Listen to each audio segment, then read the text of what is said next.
ఒడిశాలో తీవ్ర విషాదం నెలకొంది. పూరి జగన్నాథ్ రథయాత్రలో తొక్కిసలాట, మరొక తొక్కిసలాట జరిగింది.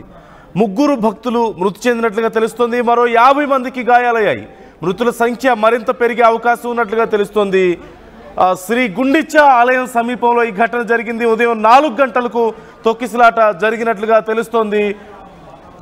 రిపీటెడ్గా ఇలాంటి ఘటనలు జరగడం పట్ల భక్తుల్లో ఆందోళన వ్యక్తమవుతున్నటువంటి పరిస్థితి.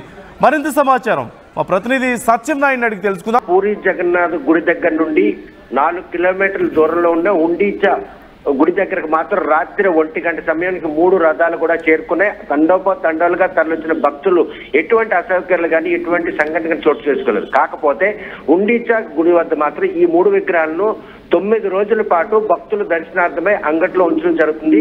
తెల్లవారుజామున 4 గంటల సమయంలో ఒక్కసారి భక్తులు తాకిడి పెరిగింది. ఎందుకంటే తొలి రోజు రథయాత్రలో పాల్గొలేకపోయాం, కనీసం 2వ రోజైనా సరే ఆ స్వామివారిని దర్శించుకుందా అన్నట్లు ఉత్సుకత లక్షలాది మంది భక్తులు ఆ ఉండిచా ఆలయం దగ్గర చేరుకున్నారు.